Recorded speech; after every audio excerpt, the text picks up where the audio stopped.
What a day! One of the days of these players' lives, perhaps the day in sporting terms, when all the work and all the sacrifices are about. A day that will most definitely define careers, colour the memories, live forever in the memories. And for Rory Best, Carl Mullen in 1948, Brian O'Driscoll in 2009. Only two Irishmen have ever led their country to a Grand Slam. Is he about to become the third?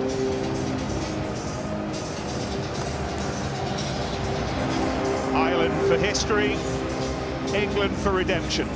Perhaps a bit of revenge, although they were playing that aspect down this week. 12 months on from having their own Grand Slam balloon stamped on in Dublin. Here we are again. Guiding us through the anthems, the Royal Air Force Spitfires Choir and the band of the Household Cavalry.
About to find their roar, or on St. Patrick's Day, will it be a green day? We're about to find out. And so the starting lineups for today's NatWest Six Nations match. One last check on the teams, and Eddie Jones has shaken the tree after a couple of defeats in a row. There are 7 changes to the starting 15, 5 in the pack. Hartley, Sinclair, Cruz, Haskell and Simmons all back in. Backs-wise, Owen Farrell has shifted to 10 for George Ford. His clubmate Richard Wigglesworth starting at 9 in the Six Nations for the first time in 10 years since Ireland were here in 2008. Jonathan Joseph starts in midfield. By way of contrast, Joe Schmidt and Ireland have made just the one change to the team that set up this Grand Slam shot against Scotland. In the second row, Lyon Ian Henderson ready to start. He comes in for Devon Toner, who's shifted to the bench. England's starting 15. The backs picked en masse, so Jacob Stockdale on his Twickenham debut gets to go for what would be a record-breaking 7th try in a Six Nations season. Gary Ringrose, another looking to shine here for the first time. We're at 5, George Cruz. 6, Chris Robshaw. 7, James Haskell. Number 8, Sam Simmons. We're 9, Richard Wigglesworth. The biggest game of rugby we will watch this year. The biggest game of rugby those players were about to enjoy will play in. Jonathan Joseph. 14, Just a quick reminder of the teams. England with the 7 changes to the one that set off against France. Hartley, Sinclair, Cruz, Haskell, Simmons all added to the forwards. Jones and Richard Wigglesworth back. No need for Irish changes on the day of their rugby lives. Just Ian Henderson for Devon Toner. What's that? Blue lines. 30 seconds. We had some snow flurries in London this morning. We're forecast a few more later on. There's a little bit of it flying around at the moment. So for the first time in the memories of many people around here, we will have blue lines dabbed in white every now and again here at the home of English rugby. It is bitterly cold. It's supposed to get warmer during the course of this championship. It actually feels colder than the opening day. And Angus Gardner with the whistle, the Australian, in his 3rd Six Nations game. And what a game we have to look forward to. First job for England's Maro Itoje to gather the kickoff. The wind is blowing from the east, so from the stand opposite us, and it'll be colliding with the enormous west stand and blowing back towards the players. It'll make kicking and catching a real challenge today. Carney on an early surge.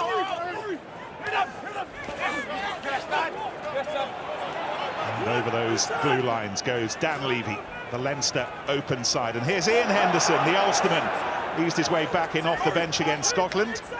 Starts today. CJ Stander. Advantage White. That's gone forward. Advantage over. And Richard Wigglesworth off his left boot. Charges after his own kick, and Carney will try and do likewise. And that's well taken over his shoulder. And Hartley, the captain again, the return of the skipper after his calf problems of a week ago in Paris. Yeah, fantastic take from the England captain under a bit of pressure there. Just looked over his shoulder, realised there was no one coming from fullback and took the responsibility. And England get their first opportunity at possession and try and go through the phases. Ball's been in play for 90 seconds at the start of this match, and now a touch for Keith Earls.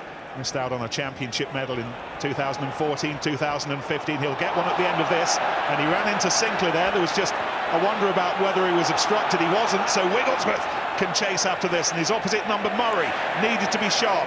Wigglesworth got the ankle tap.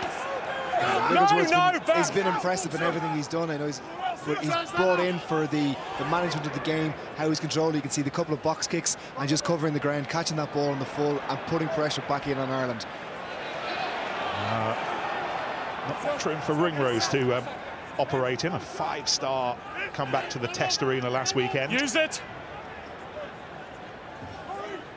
You can see with Wigglesworth just adding to that, adamant that England will play in the right areas of the field, particularly early on in this game, the kicking game, which has been so strong for his club Saracens, both domestically and in Europe. And he's bringing that straight to his game now. Clipped away by Murray onto the head of the fullback. Watson keeps his place at fullback ahead of Mike Brown today. Brown on the bench, Watson starting in that position for the 3rd time. Here's Hartley once more. Frustrated onlooker at the Stade de France a week ago. And Owen Farrell at 10, ahead of George Ford today. Daly remains on the wing, and finally we and they will have a breather. Yeah, great start from England. You can see Elliot Daly. He's, to me, is a player that England really need to play well. It's a guy you want to get on the ball. You can see that in the second line, and a really smart little nudge in behind, keeping pressure on Ireland. And as Lawrence is saying, can't underestimate the impact of that Saracens mentality of playing pressure, playing in the right area of the field. And another Saracen, Maro Itoje, was up there making life problematic for the equally airborne Irish, but it is Ireland possession, and under some pressure from Itoje, Murray makes a good clearance, makes good ground, almost up to the 10-metre line. Ireland as ready as they will ever be. Slightly lighter week training-wise for Conor Murray and co. back at their base in County Kildare, re-energising those heavily worked muscles and minds that are around here yesterday. Some of them for the first time experiencing Twickenham for the first time. George Cruz back in the saddle again for England. Yeah, England went to the five-man line-out, really eagerly contested. We know that's going to happen, as it did last year at the Aviva, but George Cruz managing to hold on to the ball, and the battle of the gain line so crucial. Ireland putting in some massive tackles early on. Farrell, interesting. As after his own little grubber, but Carney was aware of it. And the late challenge from Farrell, the ball was away, so Ireland will have the penalty from where it descended on their 10-metre line. He's seeing could have pulled out. Carney here, yeah, exactly. You hear from the ref there, he could have pulled out. This is the emotional response that you are always going to get from England. No, it needs to be measured. Yep. Lawrence talking about the battle of the gain line there. You see Dylan Hartley as captain. You can see him carrying, taking it. He's trying to lead by example. Dan Levy putting in a really, really good hit on that. That's where the game is going to be dictated today, in around that gain line. But what they need to be telling his players, Lawrence, they've got to keep it. Can't be giving easy outs like that. Yeah, the penalty, the referee's whistle cost England dearly in the last two games. Discipline's been a key area, and Owen Farrell knows better than that. He could have changed his line, and it was a bit of a nothing kick from Carney. England would have had the opportunity to counter-attack. But as it turns out, it's Healy that gives Best the instructions, and Ireland get to launch one of their attacks.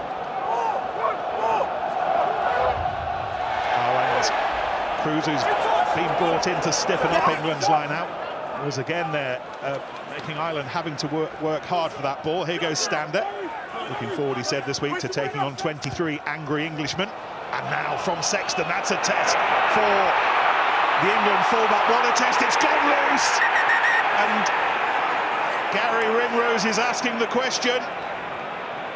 And once more in this championship. Yep, try yes or no. We are going to have another look at the defensive work of Anthony Watson. That was a murderously tough high ball from Sexton to deal with. Well, it's a great option.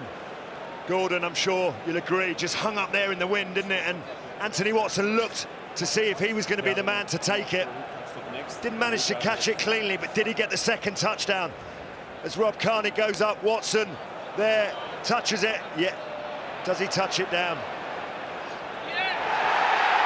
Does he get enough downward pressure initially? Maybe you're going to see another angle on this. Is there a question mark about Carney and a potential knock-on? So Gus, there's no issue with the contact in the ear. Yep. White has knocked the ball, but we're now just checking grounding. Oh, there you go. Television match official, by the way, is a Kiwi, Ben Skeen. Watching our pictures. Now, was that grounded by Watson? Again, I'm probably I'm looking at the green lens. That. Yep. Or has his hand and the ball parted company? It seems just to be guided down by his right hand, but then just, you can see it here, it's coming, he's trying to bring it in, but it just... I have a decision, thank you. Yep. Here's the call. Yes, Ben. Gus, both players in the air are dynamic, so the next action to look at is the knockback by White. Yes. The ball is first grounded by Green. Okay, so I can award the try. Yes, you may.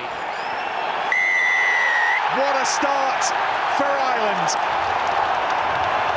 The kick initially from Sexton, the score for Ringrose.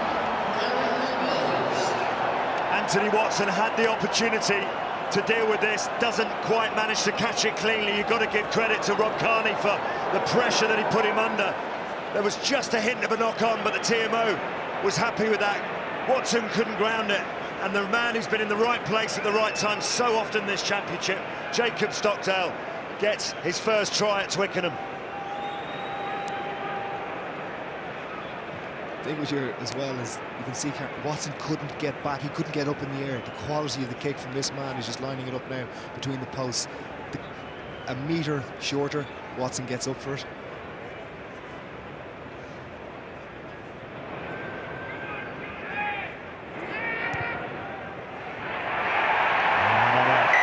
A breezy day. The conversion, and Ireland leads 7-0. I think as well, this man, Gary Ringrose, you're seeing it here. You can see Gary Ringrose, Carney, he's going up for, he has eyes for the ball, but it's the guys following in around. Ringrose beats other players in that. You say that to the kids, he's saying follow the ball. You might do that 100 times and you'll only get the opportunity to score the try once. Yeah, apologies, I thought that was Stockdale that got the try. It's actually Ringrose.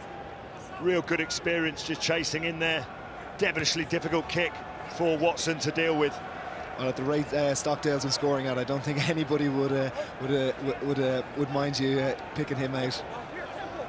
Gary Ringrose on his Twickenham debut, playing at one of sport's great cathedrals for the first time. Phantom in attack against Scotland, prominent in defence, and already try scoring now against England. And Ireland with the perfect start. Murray. And it's into the arms of the England right wing, Johnny May. Try closing minutes in Parish will remember to set up a frantic finish.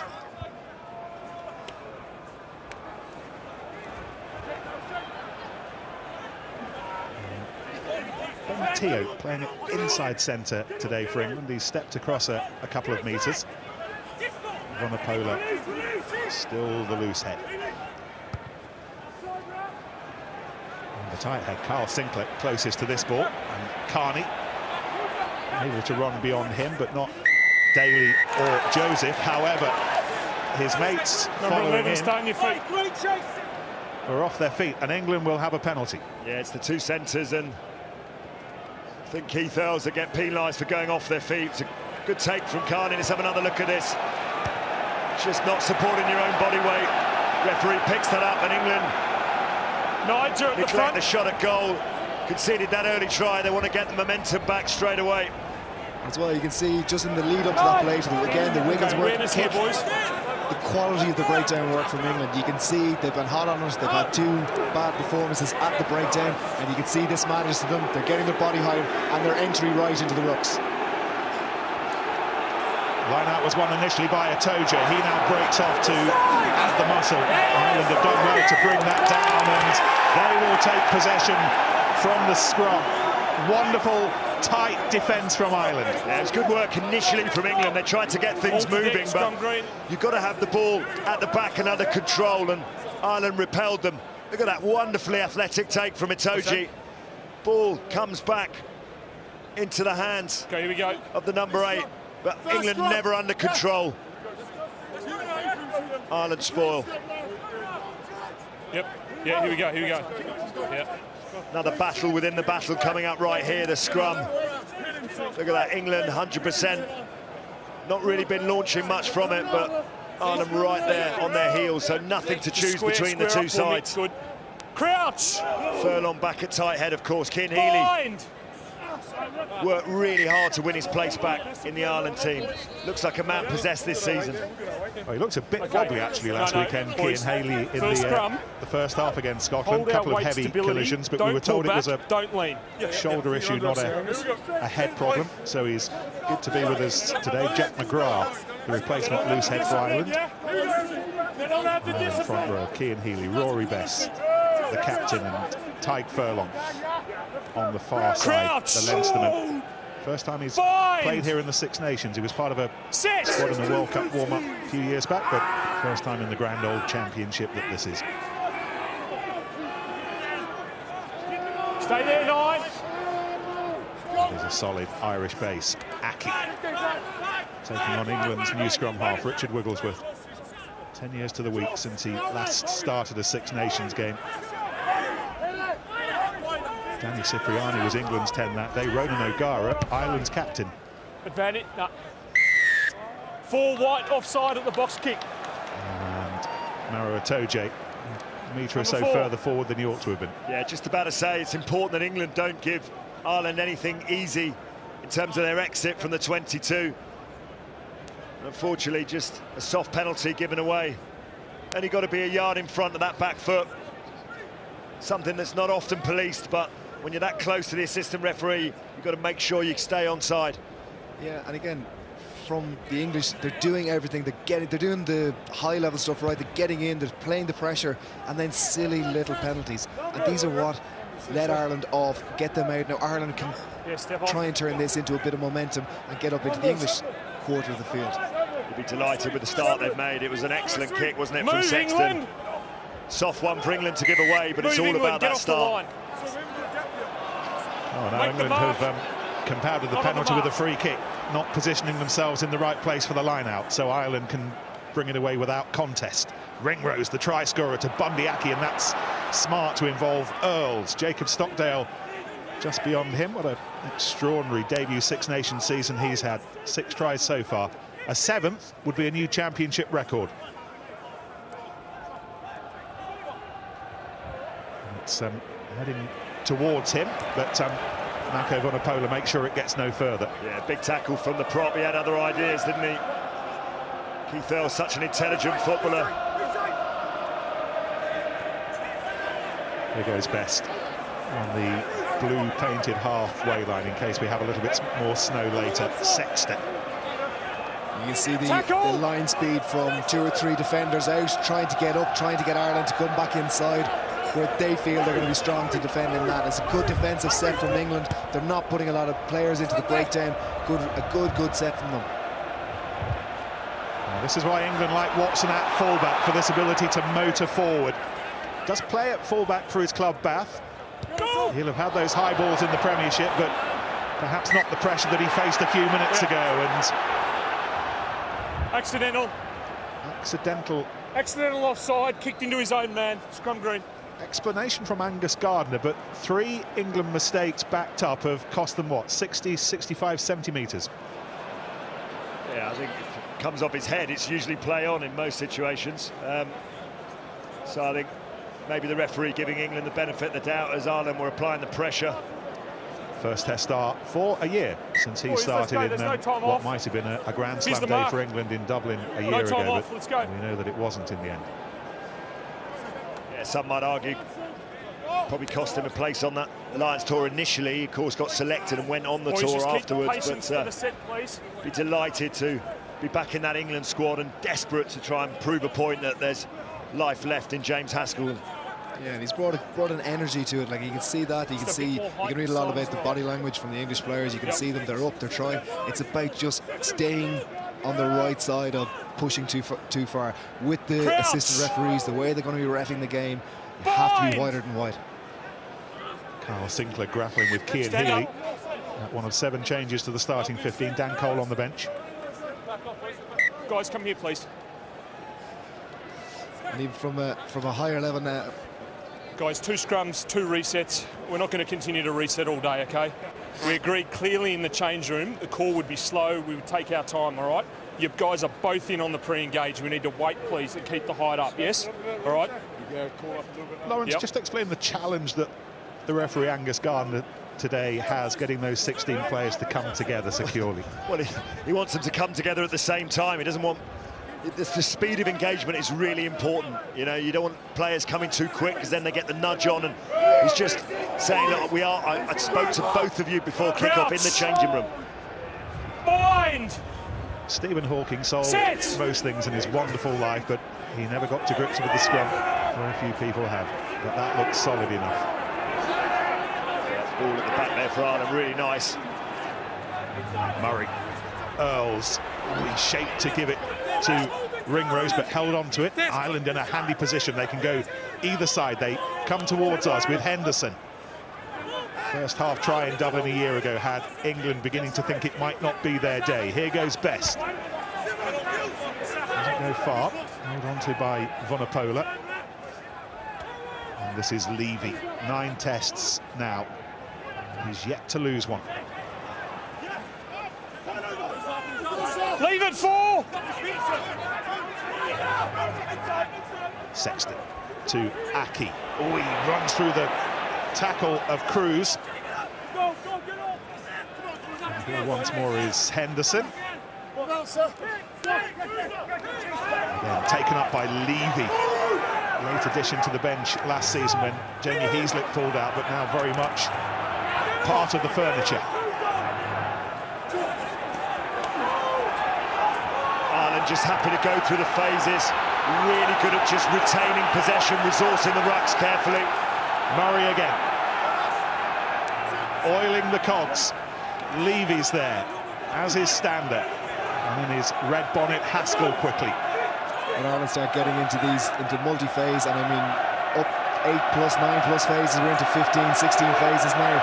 That's where they really have been scoring a lot of tries, because the defensive systems, they start to get disorganised. You want players to be making decisions. They're happy in this space. You really need to keep their composure here. His knees on the ground. A good talk from the referee there, telling them what to do. Sexton, Carney away quickly, dropped by Aki. He still had a lot of work to do, but the door was certainly half open. And that's the strength of the Irish game that they're playing at the moment. Going to these multi-phases, and they get the opportunity. They see the wing against Wigglesworth on the edge, and they go after it. It's that patience of being able to go after it. Yep. And I love the way that they just split the field, Gordon. You know, there, Conor Murray, 2 or 3 phases comes towards the post, and then he goes back to the short side, just checking all the time that defence of England is reorganising itself, and just might have tried to find an edge for Bundee Aki there. Plenty of chat in the build-up to this match. You might well have noticed it. Amongst the chat, the identification of assistant referees this week. It ought to have been the South African Marius van der Westhuizen, and it isn't. It's the familiar figure of Nigel Owens, because Marius van der Westhuizen, a little earlier in the week, was part of an England training session. It's commonplace now for teams to get international referees in just to give them a little bit of guidance. Eddie Jones asked World Rugby who they might have back in November. World Rugby said you can have Marius, without anyone really understanding that Marius would be involved in this test match today. And not surprisingly, there were 1 or 2 Irish eyebrows raised, not just Irish ones, and as a result, it's Nigel Owens today, and Marius has got his feet up. I think no one wants there to be a conflict of interest, and England have really suffered at the breakdown, and we know in the last couple of games, so they wanted to seek some guidance from the referees about what to do in that area. And quite rightly said, not if he's assistant referee today. Yeah, you don't want to give any sort of advantage. You can see England target at the breakdown this week. Anybody who's going to be involved in that work is going to be clearly biased, is going to be framing it in a positive light. Just looking at the clock, 17 minutes, Lawrence. This could not have gone any better for Ireland in the opening period. The emotion has been kind of taken out of it and stripped back. It's a little bit stop-starty. Playing into Ireland's hands the way it is kind of, you know, breakdown to breakdown. England can't just get a bit of continuity into what they're doing. See the soft flurries of snow. Here we go. We'll take a look at live via Spider Cam.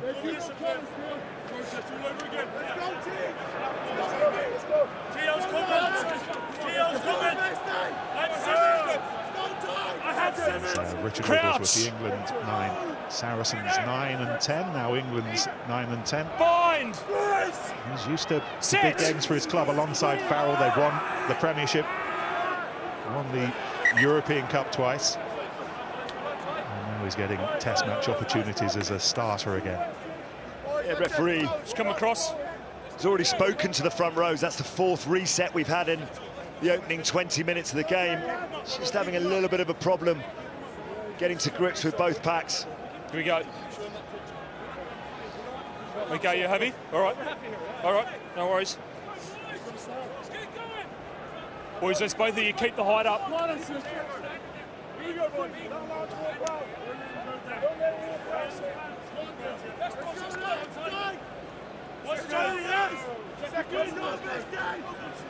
Crouch. Bind. Set. Get it in. Just trying to take the impact out of that scrum these days to provide a more stable balance, but it doesn't make it any easier to get hold of. However, Conor Murray... angle at scrum. Actually, Conor Murray may well have been fine, but it was actually in the end the way the Irish scrum was being pushed, Lawrence. Yeah, I think credit to Vunipola, he got himself nice and straight on Furlong, and Furlong just got turned in there, which caused the angle. Look at that. Look at the body position there already. Just turned in. Probably gave England the benefit of the doubt. Thought he might have awarded a penalty at the last scrum, actually, because I thought Furlong just lost his feet. Let's go, please. But either way, England get the line out.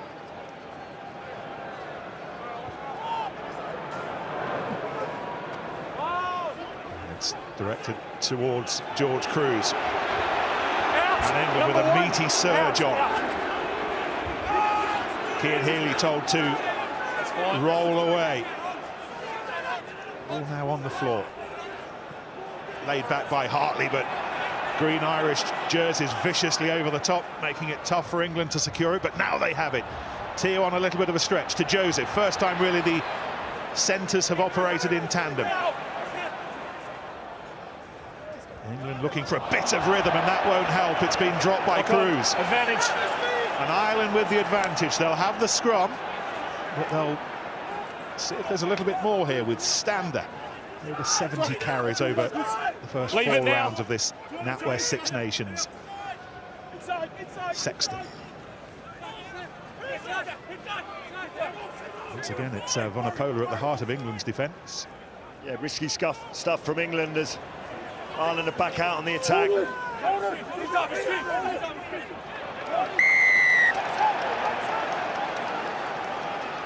There's an England player diving in off his feet there. It looks like Sinclair.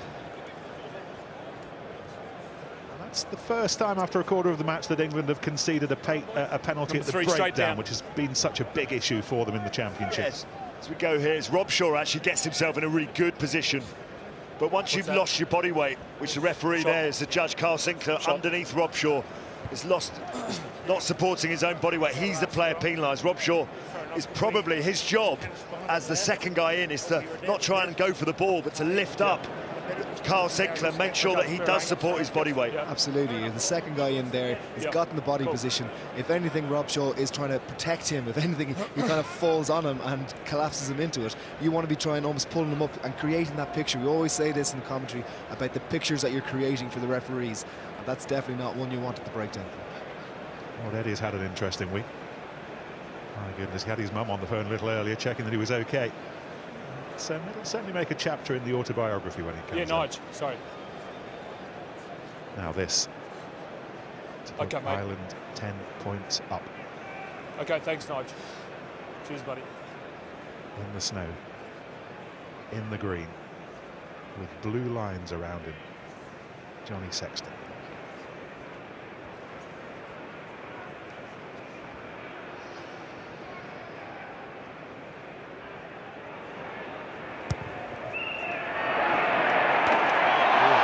Posts it still needs dealing with from an English perspective, and it was by Farrell. 50th start for England today for Owen Farrell. He needed to be on his toes there.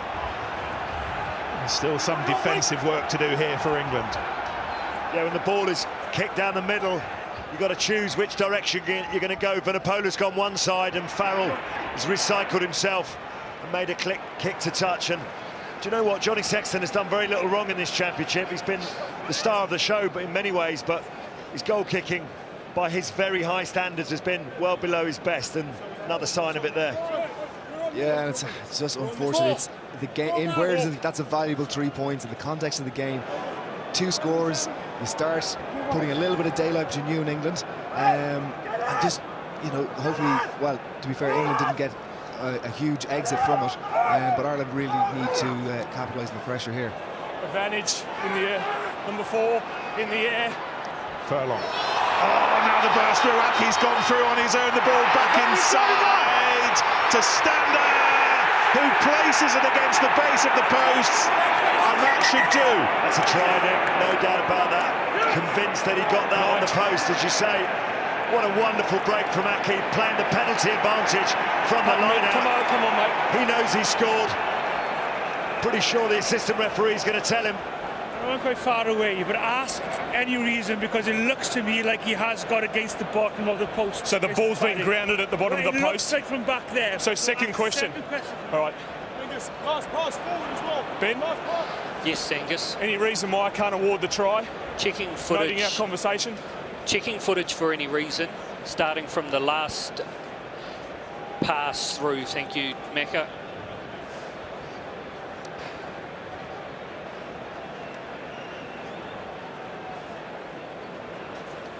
So just to confirm, he doesn't have to reach the line. If CJ Stander places this against the base of the post after the break from Aki, then that will do. Yeah, he slides in there, and that is a try. No problem at all.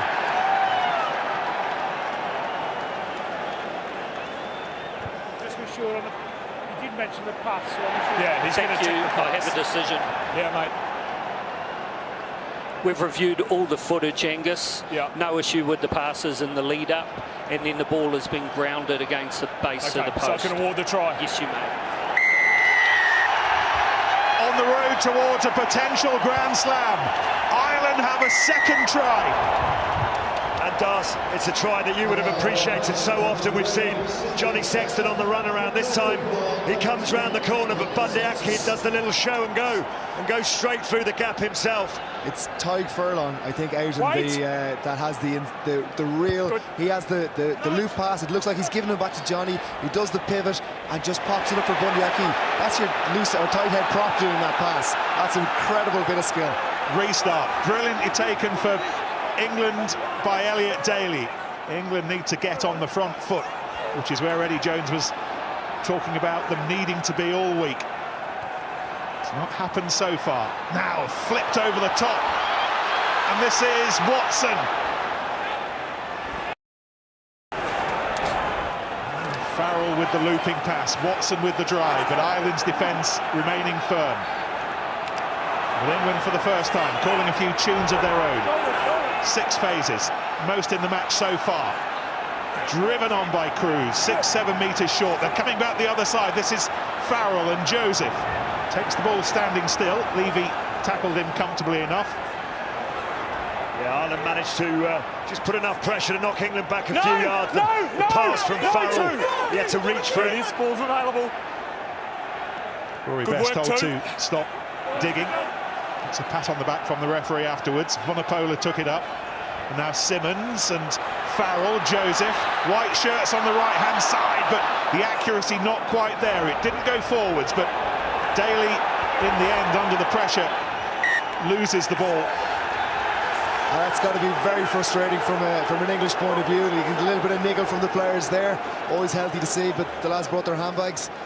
But England have done really hard work there. They've gone through the phases, they've gone into it, they've created an opportunity, and from the moment of the pass, the interaction into Owen Farrell. Just wonder whether they're looking at the no-arms tackle there on Elliot Daly. That's what Richard Wigglesworth was incensed by. Green, number 12. Okay, mate, let's start up. He's the man under the microscope here. Yeah. That's what's caused the niggle just after the whistle went between the two players. He's saying, I wrapped my arms. Let's have another look at this. Yeah, it's a shoulder to the face.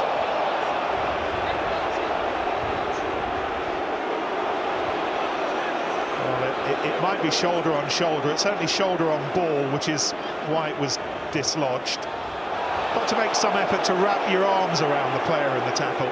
Yeah, it's a head-on-head collision. I maybe think it looks like it's the shoulder into the face, but it is the head on the head. But it is that, as you're saying, there's no effort to wrap the arm. Probably looking at a penalty against Ireland here. Yeah, he's led with the shoulder, and as you say, he's ended up colliding with the head. So are you seeing any different to that, mate? There is one arm, and there is a bit of a head knock between the two, mate. Might be considering cards here. Yeah.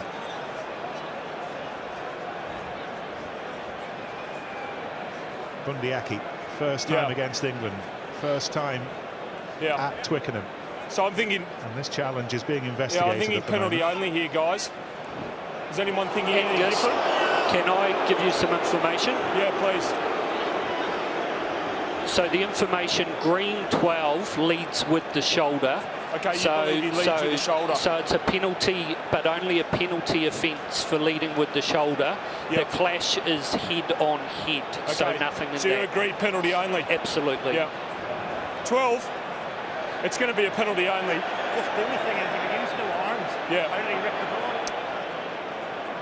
You just need to be careful. There was one arm, but there was also a shoulder and then a head contact. Okay. Make sure you wrap both arms. It's going to be a penalty over here. Well, the crowd don't like it. It's a tight one. We definitely led with the shoulder, but I guess as he hit it, it was head on head, and I think it's probably the fair decision. Yeah, I think on balance, that is probably right where we're going to it. But just coming back from just before that, England's quality of passing is a little bit, they're having 2 or 3 opportunities. They need to be crisper and more concise. Early drive by England have drawn the penalty. They brought Atoje down carefully, and Ireland came in too soon. So England with the advantage from the penalty. And now they're driving around, 5 metres away from the try line. Taken down by England. Back we come. Early drive for the penalty. England will be disappointed that they're not getting their driving ball as tight and efficient as it could be, and allowing Ireland the spaces in between the lifters to really disrupt. But I'm sure this one will go straight back to the corner now from Farrell, and they'll get another attempt. Guys, you've got to be positive down here, right? That one was early drive and number 8 on the lifter, okay? Wait till he comes down. It's a difficult one, though, when the opponents bring the ball down so carefully. Yes, it's one of those where there's a delay on the bring down, but Ireland falling the right side of the law, but England again need to get themselves organised. Swirling towards the line, along with the snow, over the line. No clear sight yet for Angus Gardner. Oh, there's the ball. Wigglesworth will have it. Cruz, that's ripping work from Ringrose to frustrate England. And now 5 was offside. England will have the penalty because Ian Henderson was offside, and just when it looked like Ireland were getting themselves out of trouble, they might be back in it again. They were swapping possession over there a few times, weren't they? It was bizarre sort of phases of play. England throwing the ball backwards, but Henderson catching it in an offside position. So we are as we were, with England getting a 3rd attempt here at the driving wall. As you say, keep playing, don't talk to the referee. If he hasn't blown the whistle, the ball's still in play.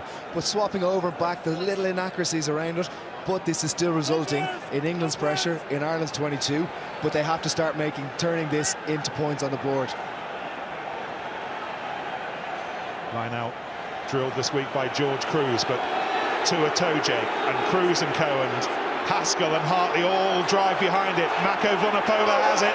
He's in the truck. He's already drawn the penalty. Ireland desperate measures to try and stop this, and they have held it up just short.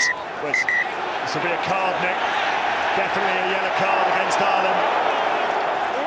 Number 6. It could be. It's Peter O'Mahony who is off for 10 minutes. Here's the drive again, just lining them up. Desperate defence from Ireland.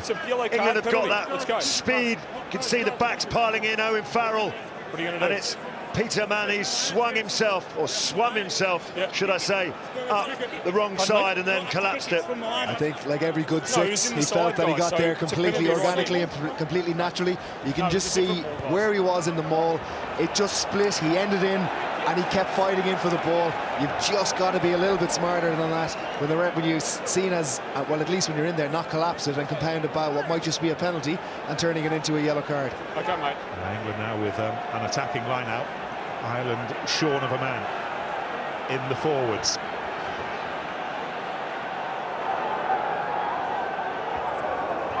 Over the top, they were looking for Robshaw. That's gone loose. Ireland have it. I'm sure that looked like it went forward. No, I was happy. Referee's happy. Angus Gardner answered your question. I think usually lineouts are easier when the opposition are one man short, aren't they? Yeah, England have blown a big opportunity there. Have to come away with points. Sexton gets up with a bloodied nose. The front or the middle would have been the easier options for England and Dylan Hartley, but they gambled, went long, blood on 10. and it's cost them a try-scoring opportunity. No, the TMO will check it if he needs to. Ultimately the mistake from England, but in the lead-up to that, monumental Irish defence. Number 10, blood. Yeah, it looked like a bit of a confusion in the call there. The referee happy that no knock-on. Really good defence from Ireland. They'll be happy. Can we get a blood on, please? Let's go. They've got away with no score there. Let's go. Johnny Sexton. Oh, I know. I'm just calling the guys on. So Ireland, half an hour gone, and they have the 2 tries. Couldn't have gone any better for Ireland as the game has been managed. First one Gary Ringrose off the steepler from Sexton. Watson with a world full of problems.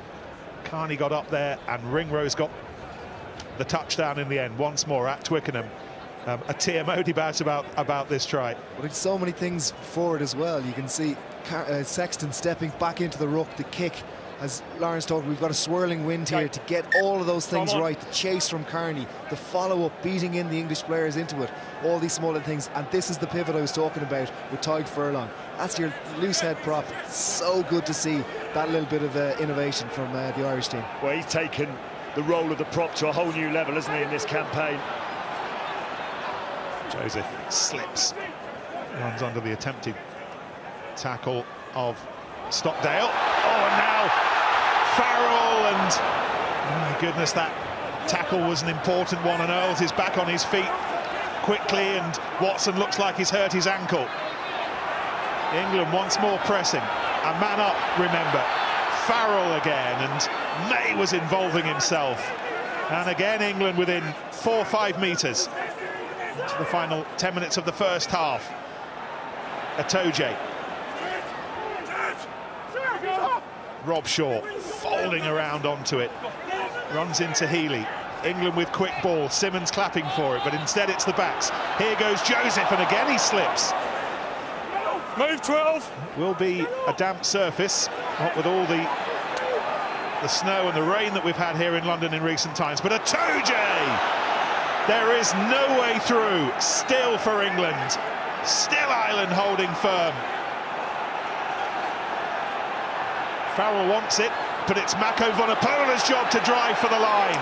Henderson amongst those holding him up. It down. Another Irish penalty over their line. Farrell, the kick. Daly! An England reply. It's taken them half an hour, but now they have a try. And it's so often the case, it's that man, Elliot Daly. It was Owen Farrell that started the attack with the little show and go.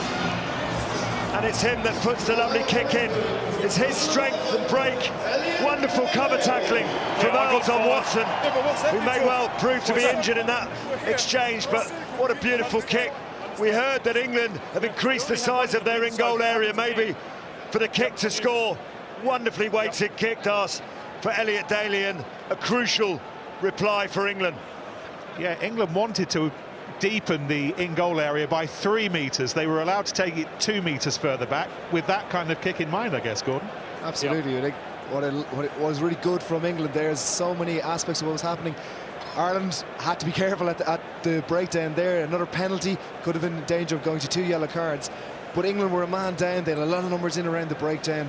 But Farrell, again, that's what you get with Owen Farrell. He sees the opportunity, changes it up, and he just dinks it in behind. And again, Elliot, as Lawrence said, Elliot Daly, he is such a good player and such a lethal finisher.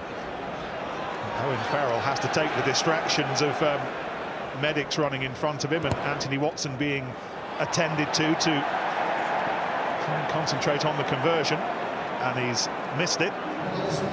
But England have a try, and Elliot Daly, who was a big doubt at the start of the week, had his foot in a protective boot. He needed a scan. Absolutely nothing wrong with his pace there. Oh, it's a wonderful try.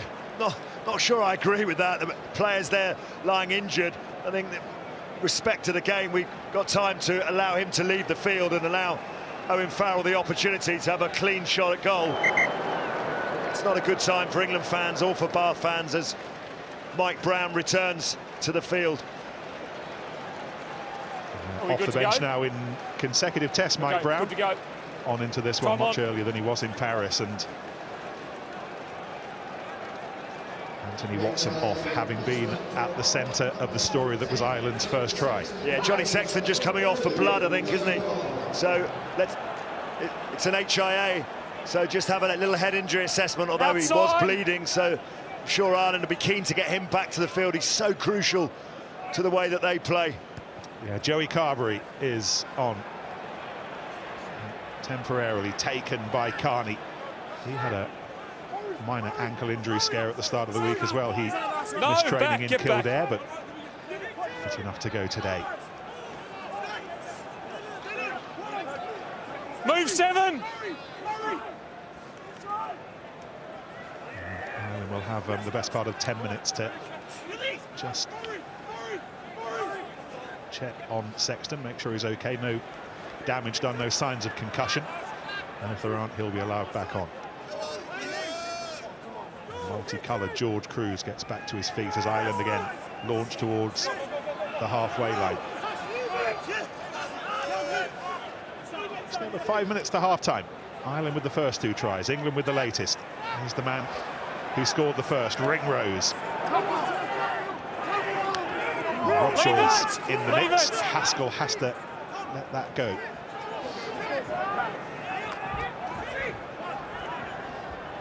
Murray to the new man Carberry, his best. 35 now. Carberry, one of Leinster's 3 young musketeers. Carberry and Lama on the bench. Ringrose we've talked about already. Yeah, it's good game management here from Ireland. They just want to limit the damage. Obviously, to Peter O'Mahony being in the bin, they've conceded 1 try, but they want to make sure that that's all it is. So going through the phases, 12 phases now, and just trying to manage the game as Conor Murray does so well.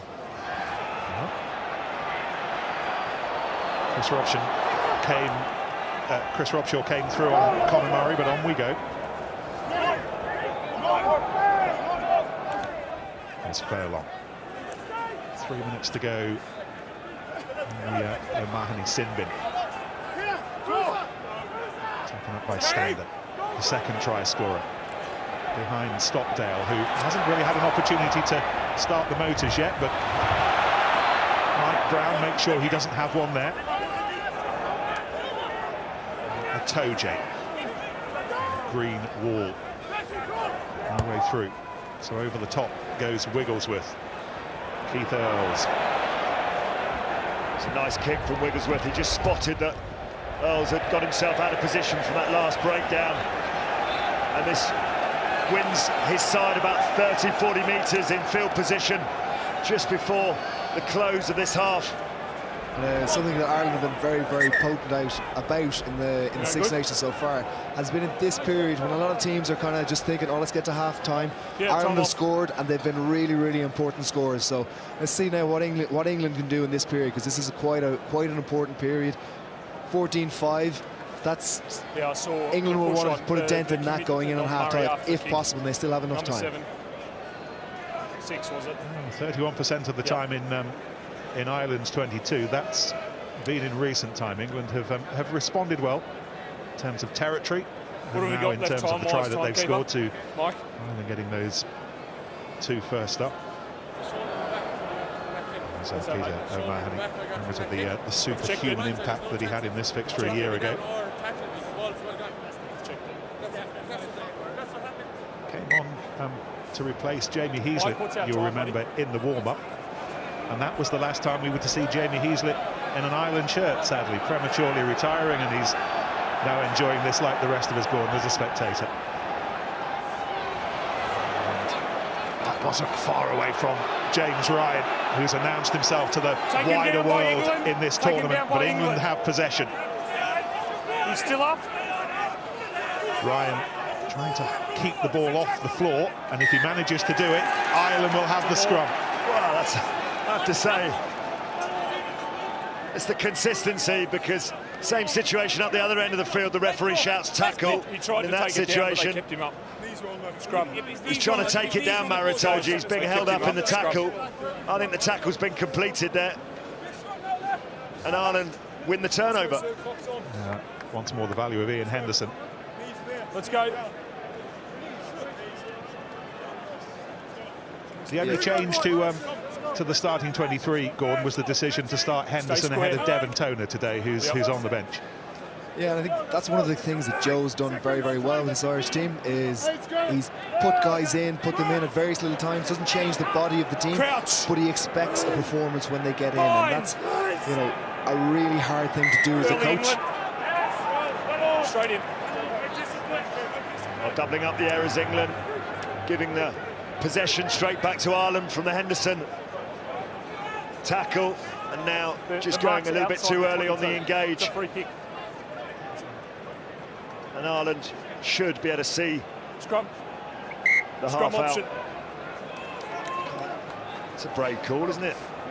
They've got Peter Amani in the bin, so they're one man down in the line-out. So they're calling for a scrum with only 7 men, so I'm assuming that they'll call in one of the backs. Is it Bundy Aki who comes into the scrum, Gordon? Yeah, I think this is about that game management and trying to play down that clock. You can see it, the ref getting clear decisions or clear talk to him. The mark is outside the 22. The other options are to tap and go or get a penalty off your scrum. Far side in. Second time, far side moving in. You can hear Dylan Hartley talking there. Ref talking to them, but Dylan saying discipline. He's coming up and he's saying discipline. What are we looking at the penalties now? And it's 6-3 to in Ireland's favour. And at the end of all that, the return of Peter O'Mahony. Ireland managed that period pretty well. Daly's try, but the 5 points was all England got. Move. Good. Levy up sharp. In the air. Under pressure from Itoje, illegally under pressure. Well, he's having a problem, Angus Gardner. He's going to speak to Dylan Hartley. It's a second time you're all over the player in the air, the arm, everything. You've got to stay off him. I've got to say, if you've won the ball, should we get on with the game? In the air.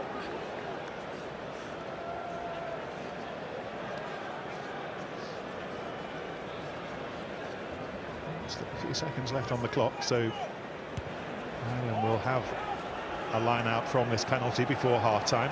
Yeah, he's penalised Maritoji. You cannot grab the inside arm, so it's a correct decision.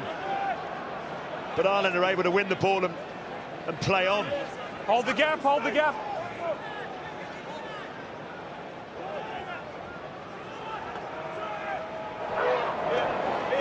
Levy again.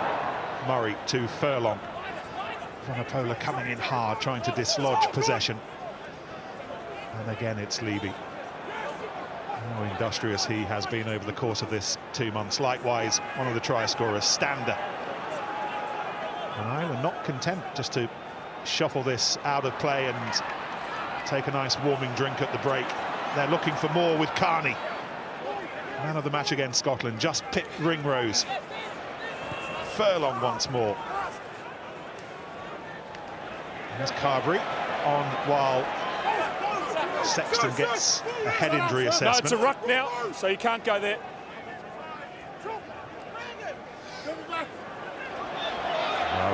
Haskell and Sinclair thought they were driving Ireland back there, but that's nicely rescued by Levy. Conor Murray might just choose to put the ball out. And they go with Ryan. Henderson back, but he keeps his place in that second row. Here's Ringrose. And again, always the threat. The ambition of Ireland, and once again they're looking for a try on the cusp of half-time, and Stockdale going for it, and he may well have got it. And if he has got it, it's a history-making try. Nobody's ever scored 7 in a Six Nations season. But what a statement that would be for Ireland. They could have taken the half-time orange. They might have got a third try. Well, credit to Conor Murray, because you thought that was the easier of the options. But he carried on playing that short side. Shot to nothing, maybe he's thinking, Gordon. And it's a question of whether Stockdale, beautiful little kick over the top. Who gets the touch? Every time we come down, does he knock it on, or is it hit back by an England player? And then I had another advantage just before they scored.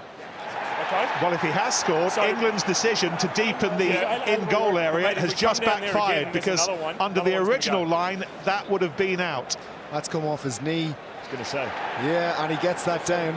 Looks like it comes off his knee. This will be conclusive. We're just checking whether this is off hand or off knee. Did it just brush his left hand? And did it, after it brushed his left hand, did it come backwards onto his knee to go forwards? Oh, dear me. What is it about this left-hand corner at Twickenham and the TMOs this season? It's a little story, a little drama all of its own. And if Ireland score in this period into the red, This is something they have done so many times. I think that goes between his hands onto his knees to go forward. I can confirm that that is off green knee. There is no green hand. Okay. And then in terms of grounding, the ball is grounded in goal. Okay, mate, so I can award the try. Just hold for the director now, please. And you may award the try. What a roar around Twickenham. There's still 40 minutes to go. But they now are starting to believe, and believe hard. Ireland with 3 tries in the first half. And Jacob Stockdale is a Six Nations history maker. He certainly is. I awarded him the try in the first half a little bit prematurely, but he's got it on the score sheet. That is an incredible statistic for... We were trying to figure out what is it about him. He just pops up in the right places at the right time. And that little interplay, that's not... You can't script. You cannot predict that. You cannot coach it. That's just 2 really good players just playing what's in front of them. And the conversion has been nailed.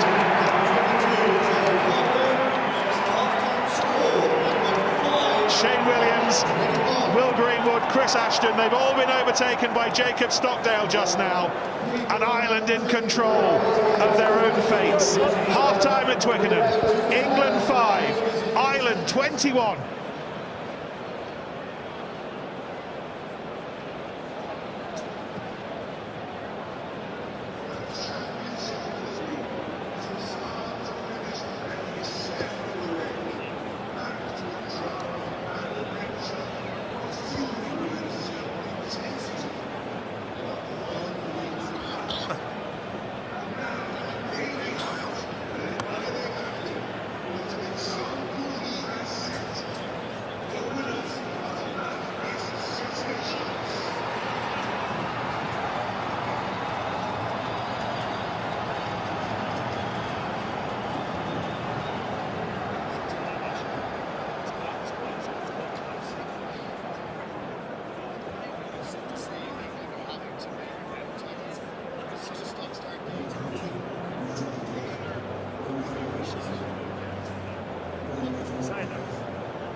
Is back to steer the ship, having had his head injury assessment just before half-time.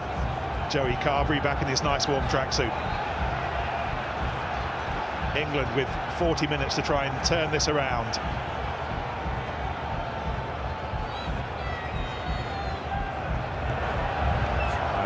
40 minutes between them and you-know-what. Taken by Levy, who again has been one of the standouts today. England also unbeaten here under Eddie Jones, aren't they, Nick? So this would be not only an Ireland Grand Slam, but first time England would lose at Twickenham to anyone since that World Cup. Yeah, since that calamitous week against Wales and then Australia. It's been even longer since they lost here in the Six Nations, 6 years since Wales did it. So that's what they're battling against here, but Ireland equally determined. Walloped away by Carney under pressure from Farrell. Now here's May. Straightens up. He ran into Vunipola there, but on we go. Here goes Sinclair. Cruz reloads, but it's Farrell, and this is Teo. Vunipola, tackled by Tyke Furlong, who played such an important role in that second try for Stander, and now Daly chasing another kick down that left-hand side. This time the ball beats him into touch. Just overdoes it, doesn't he, Owen Farrell? You could see what he was trying to do there. It's that Farrell-Daly axis. Vunipola, ever-willing ball carrier for England. He's the one that can give them that momentum and get them on the front foot. And Owen Farrell looks to be the spark that hopefully will ignite England back into this second half. Taken by Omani, who's played 10 minutes less than most others down on the pitch because of the yellow card. Mike Brown, somebody else who didn't play the full 40. He was a first-half replacement for the stricken Anthony Watson. England scoring the try when Watson was down injured. One of those who rather isn't hoping for an England comeback is the bloke to your right-hand side, Lawrence, Gordon Darcy. Yeah, I'll be quite happy if the scoreline stays where it is at this moment in time. Gordon, part of the last Ireland team to win this, to win 5 out of 5, to win that mythical Grand Slam. 2009. This is Robshaw ploughing on for England. Wigglesworth, Farrell, Joseph, and now Brown and May.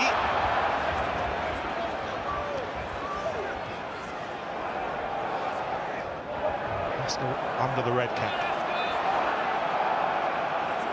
Sinclair bolted on behind him, and Farrell. Wigglesworth to his Saracens clubmate, Vunipola. And just starting to stoke the fires again at the start of this second half. The Harlequin Sinclair. Sam Simmons goes over the top to make sure that it's still England's ball, and Cruz. Vunipola on his blocks, off he goes, runs into Healy. And now Robshaw again, record-breaking 64th start as an England flanker. Overtaking Neil Back's previous best. Teo, what he was brought in for, making big dents now in midfield. He might well have hurt himself. He's back on his feet. But Ireland, leave it, with their hands on the ball, but they have to give it up. Farrell slings it out, and Daly once more. Oh, what a last-gasp tackle that was. I think he's in touch. It's Keith Earls that makes the tackle. Unbelievable. So you just get a fingertip on Elliot Daly. As the pass has beaten everybody, hopefully we get to see this here, the quality. We saw Sexton doing it against Wales or Scotland last week, but Earls knew he was beaten and he just panics, gets his hand out there. That's where that heard the difference in these games, Lawrence. It's a wonderful tackle. Look at that, wonderful. Steps in, gets caught by the pass, but does not give up. I tell you, if Elliot Daly steps out of that, you back him to beat Ireland's cover defence back on the inside. I think Keith Earls has learned from the master of those hand trips. One Peter Stringer, down through the years, has broken so many forwards' hearts when they think they're away, clipping those heels. So he had a good mentor on how to learn that specific skill. Well, the quality of the pass from Farrell looked like it had set Daly free, but they didn't reckon on Keith Earls. And now Ireland with the defensive line out, and Henderson quickly down to Murray. Taken up by Stander. First major trophy he has ever won in his career, the Six Nations Championship. One more big shiny prize waits to be claimed. Here's Daly once more, the scorer of England's solitary try so far, looking for a little bit of space in green fields. May just keeps it straight and simple, as will Vunipola. That's a hurtful angle, and it made some metres. Beyond Hartley to Sinclair. Henderson's there on the floor, but it's Wigglesworth's ball to work with, to his clubmate Farrell and Robshaw. Farrell having to go in to try and clear it out, and he's hurt himself, but back a little bit wobbly, onto his feet. Sinclair again. Yeah, you can't lead with your head when you clear out, so he's hurt himself there, but that's much more like it from England in terms of their ball carrying. They're starting to make some punches in this defence. Itoje held on to by Sexton, but Itoje got his knees in. on the ground, so tackle was made. Sexton had to give it up. Sinclair rolling over the top of Ryan. Vunipola.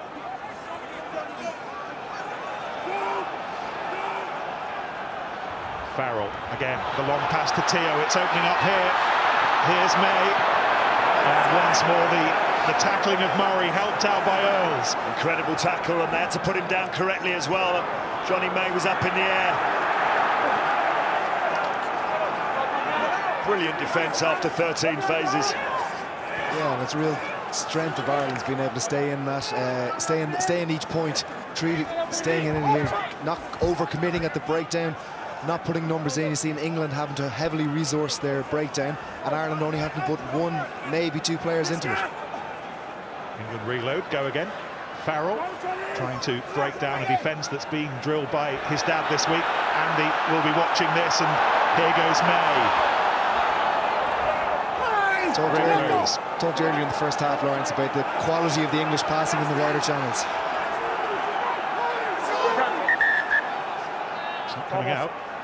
Tackle ball going forward. Yeah. I think we should take another look at this. There's a clear out around the neck by White. Yep. And then Yako Pai for the South African touch judge wants Ben Skeen. We just want to check a possible foul play here. It's a neck roll, I think they're looking at. Potential foul play by White, number 11, on green 15. It's on Rob Kearney, Elliot Daly. It's whether he's neck rolled him over. Not allowed to clear a player out by getting him round the neck and then falling over. Yeah, is it just a penalty only, possibly? Let's have a look at this.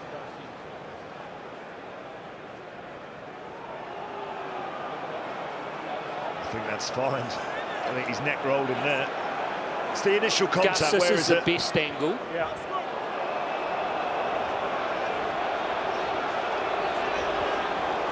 Can we get wider on that, just so they can see the end result? Lawrence is shaking his head. What are you doing, Gordon? I'm trying to see where the actual... I mean, by the letter of the law, he's grabbed his neck, so... I think maybe how he finishes it, you're probably looking at it, but the initial contact, how you're going in... Yes, Angus? Yeah. Mate, what I'm seeing is, as the White players come in, he has taken him round the neck. As they've fallen off to the side, the momentum's taken them, so it's just going to be a penalty only against White. Have you seen anything different there? No, I agree with that description. Okay. Round the neck. Well, it's been another furious England penalty assault, repelled by very well organised Irish defence, full of heart as well. It's wonderful defence from Ireland, but the outcome is that England come away with nothing, and as you say, Gordon, the initial contact was fine, but it's the outcome of falling over and pulling him down with the neck that's forced the penalty. And this is the result of the passing in the wider channels. I've talked about it 2 or 3 times now. They're having opportunities, they have mismatches out there, but the passes are just a little bit laboured, inside shoulder, and it just loses the whole momentum in the attack. It wasn't Sexton's greatest clearing kick, but it's an Ireland line out from the penalty. Snaffled by O'Mahony. And on comes the drive. Yeah, they've got a really nice drive on here. England just have to be careful that they don't pull this down illegally. Rory Best recognising he was isolated. CJ Stander will pick and jam this one. Conor Murray just looking at the box kick, just going to go again. Hearing that both sides are contemplating changes in the front row. We'll focus on those in a moment or two as Ryan trucks it up. Only 21. He's actually played more Test matches now than he's played Pro 14 games for Leinster. He has looked at home in the Test match environment. May comes forward, claims it, falls awkwardly. Not entirely sure how much you could blame Stockdale for that, and indeed the referee Gardner's happy for us to get on with it. Very happy with that, no problem at all. Brown wriggles his way through. The first half replacement for Watson. Wigglesworth, Atoje, half a gap there, but couldn't quite cotton on to Chris Robshaw. The ball's gone forward. But it's good endeavour from England. I don't think there's anything wrong with the contest in the air. We'll probably have a look at it here. Two guys getting up for it. Wigglesworth gets in the way. Nah, I don't think there's anything wrong with that. Well, it's also the eyes, isn't it? It's Jacob Stockdale's looking at the ball all the time. And you've got to say, England have been full of purpose in the opening 8 minutes of this half. They've run really hard. Just that final pass, the final little bit of inaccuracies, undermining all the good work that goes on before him. Let's just put Jacob Stockdale into some kind of context here. 1914, 1925, 1913. That's how far you have to go back to find players who performed as well as the Ulsterman in this season's championship. He was a 12-year-old watching the telly back home in County Down when good old Gordon and co were doing their stuff. And he's having a huge impact all those years later. And there's the chief engineer, there's the defensive engineer, Andy Farrell, trying to keep his son away from that Ireland try line today. They suspend communications for a week, just for the week, but not a great deal of contact between the two this week. But at the moment, it's the dad who is happy with the way things are going. Yeah, he's having a big impact as well, isn't he, Andy Farrell? And he'd be delighted with the way that Ireland have managed to repel what has been a much improved England in this opening 8 minutes. It's them that have to chase the game, of course. Stand up. You expect a reaction. They've got nothing to lose. The championship's gone. They've got to throw everything at Ireland. On this side, both of you, all right? That side is fine, this side's the issue. A battle of the songs at the moment. Fields of Athenry against the Chariot. Gap.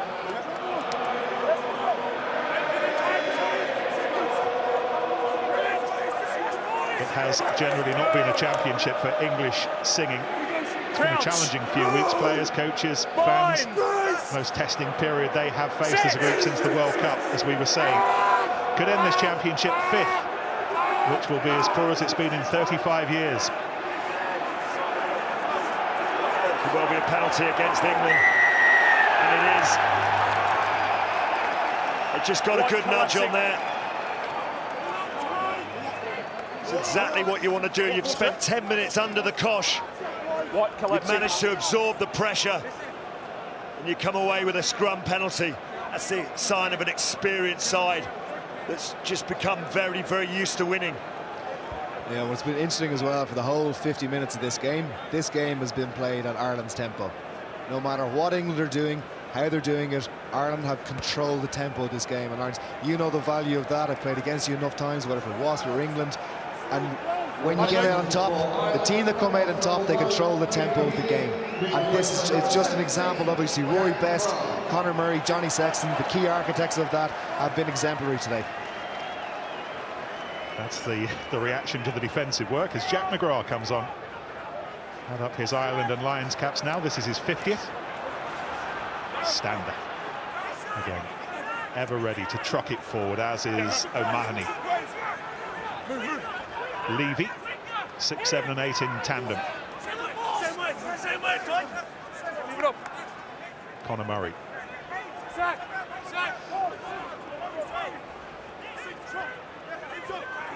Hearing that England are going to change their entire front row in a moment or two. 1, 2 and 3 coming up to be replaced by 16, 17 and 18. And for the first time in the second half, Ireland with the drumsticks. And here's Carney. Atoje couldn't hold on to him. Oh my goodness, Sinclair. Just shifting some tectonic plates there, but Ireland still have the ball. And once more it's the little chase through from you-know-who. And Brown under enormous pressure. And Ireland will try and keep him off the floor if they can. Ringrose led that effort, but not quite. Yeah, he did brilliantly, did Mike Brown. That was not easy. Had nowhere to run to there. Just had to use his upper body strength. Lovely little kick through it under the circumstances. And England have just got to organise themselves. As Wigglesworth controls. No, don't do that.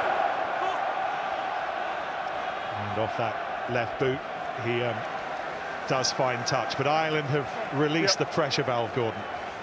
Yeah, they just seem to be able at the right times to put the pressure in. We're going to get a look at this. The good hands in the wide channel.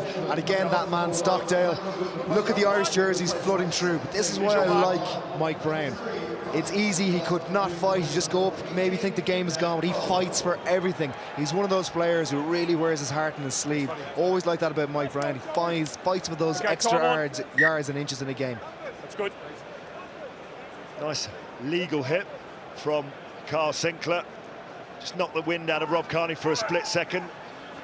And he will wander off with his left shoulder nicely warmed. Mako Vunipola at the same time. So Joe Marler and Dan Cole are on. They're just holding on to the hooking replacement for the time being, but as Rory Best tried to drive that forward, there were too many of his Irish mates in front of the ball. I'll tell you what, England will be puffing their cheeks out in relief.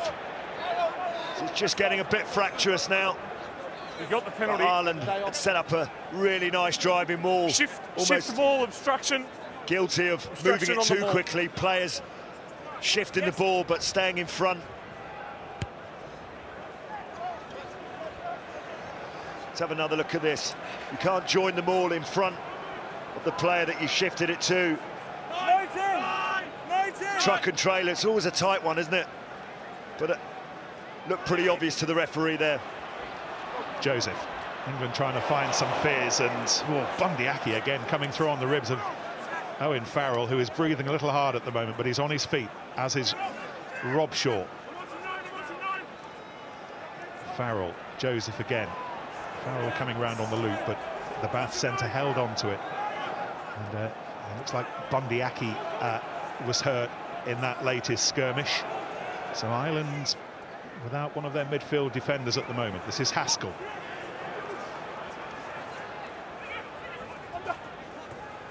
Hartley, who is still with us.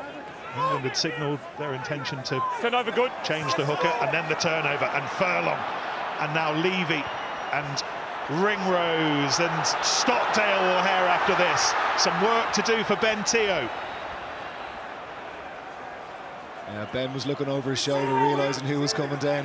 That ball couldn't get to him any quicker. And the parachute was out for him. Haskell into Furlong. He's looking as strong as ever, 55 minutes into this contest. Ireland's tight head prop.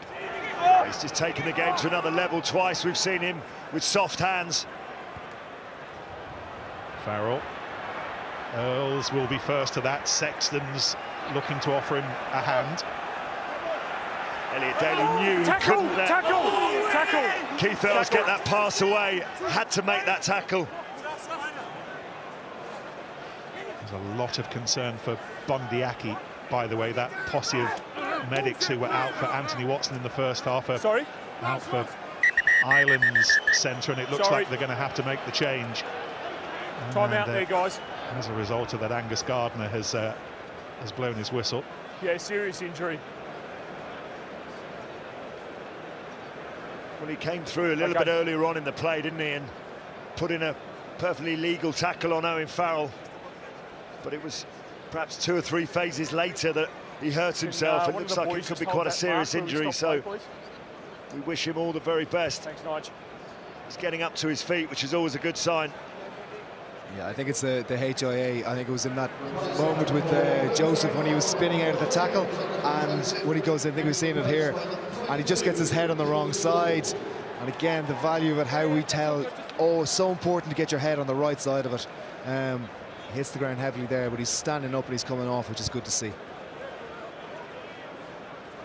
It's a painful end to Bundy Aki's afternoon. England, meantime, have brought George Ford on, the 10, who was dropped to the bench for this match. On the ground, whereas they held takes the place of Jonathan Joseph, so Ford will go back to fly half, and we assume that Owen Farrell will shift along a couple back into midfield, the setup that England had throughout most of this championship. Yeah, I see that as a positive change from England. You know, the way, if England can hold on to possession, the way things are sort of loosening up, it could be the type of game that would suit George Ford, because England have got to chance their arm now.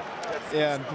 Might suit this man as well, Gordon. Jordan Lama, one of those mercurial youngsters, being encouraged by Stuart Lancaster, amongst others, at Leinster, but he really is some player, and he's got a decent slice of time here to make a name for himself at Twickenham. Yeah, and I think he's going to stay in the centre. So Keith Earls is staying out in the wing. Rob Kearney obviously at 15. So it looks like he's going to go into the 13 channel. He's had a little bit of game time there with Leinster, but this kid would step you in a phone box. He is electric, has electric feet. Hopefully we get to see a bit of that now. Another threat for England to contemplate, as well as the increasing scoreboard pressure that they are wrestling with. Sexton thought about giving it to the new man Lama, holds on to it.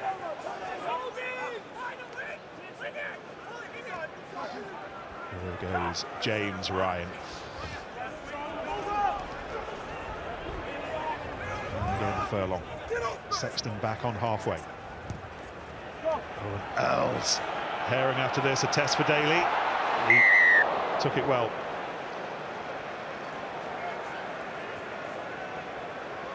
Just his second game this year, Elliot Daly. He returned in Paris after ankle problems. He's barely played for Wasps. It's a huge step up for him, but off that big boot. Carney. Held on to by Brown, and Brown was still there looking after the ball, but he didn't release clearly. Once you've made that tackle, you have to draw your hands away and then get back on, and he didn't do that in the eyes of Angus Gardner. Correct decision. He's shaking his head, but he probably knows in his own mind that in his attempt to get England back into this game, you've got to let Rob Kearney play that ball if you're the tackler, and he does it all in one movement. Forward the line, forward the line. What are we doing? He's a tough nut. He's not universally popular amongst the other nations, but Eddie Jones and England love the edge that Mike Brown brings to his game, brings to the team. He's a leader as well. However, Ireland, having weathered that little snowstorm at the start of the second half, are continuing to build pressure of their own now as we approach the hour mark. Yeah, and again, we talked about the tempo of the way Ireland are playing at it. You can see walking into the line-out, they're doing everything at the pace they want to do it. They're quite methodical in their thinking, in the processes that they're doing it, and their execution. They're able to take pressure, absorb it, and then just strike when they need to. England replaced the skipper with George, who's immediately into defensive detail. Ireland securing the line out. Leave it! Stander. Head up ball tucked under his arm, tackled by Cruz, and once more it's Furlong, who's just having an heroic afternoon. Carney. Oh, Carney slipping through what looked like 2, 3, 4 England tackles. Advantage. And now the penalty, and Furlong again. And again, Ringrose over the top to Lama, the new man, and Earls is outside.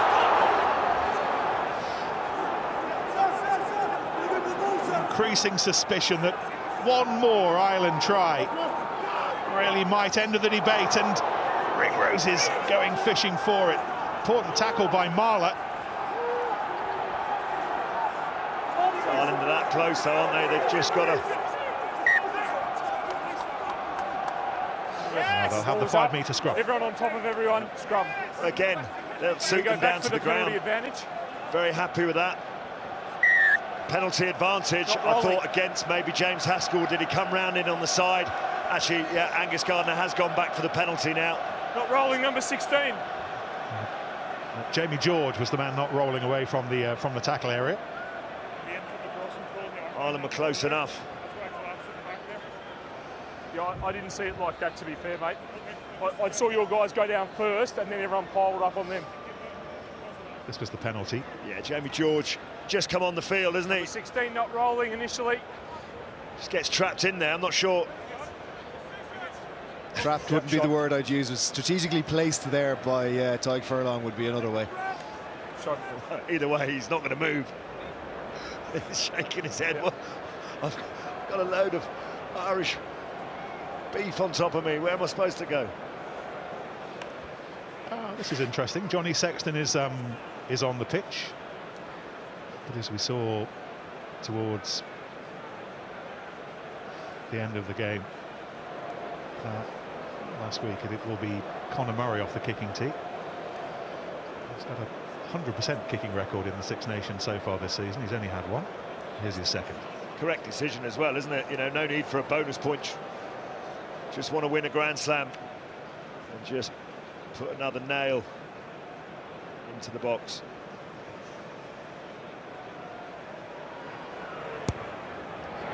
Conor Murray told us this week that a win today would be the greatest day of his life. He's heading towards the greatest day of his life. Ireland now lead by 19 points. Joe Schmidt's Ireland. England 5. Ireland 24. And we're into the final quarter.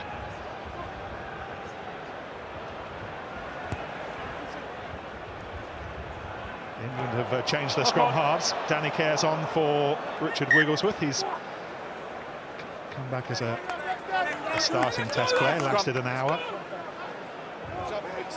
There's Danny Care, England's most capped scrum half now. He's overtaken Matt Dawson. Invited to inject a little bit of energy off the bench after starting in the championship so far. And we placed Ben Youngs, remember, feels like 100 years ago in Rome against Italy.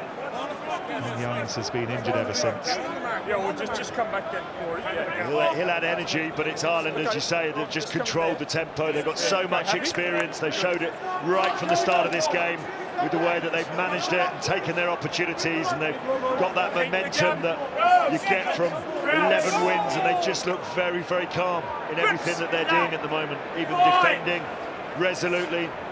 Just able to deal with pretty much whatever England can throw at them. Ball controlled by Exeter's Sam Simmons.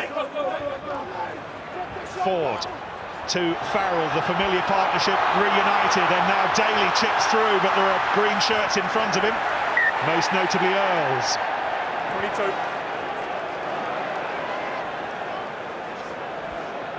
You see the quality that Farrell brings in that one position out, that wide passing at pace that he brings just immediately opens up that wider channel. That's something they've been missing maybe in the first 50 minutes.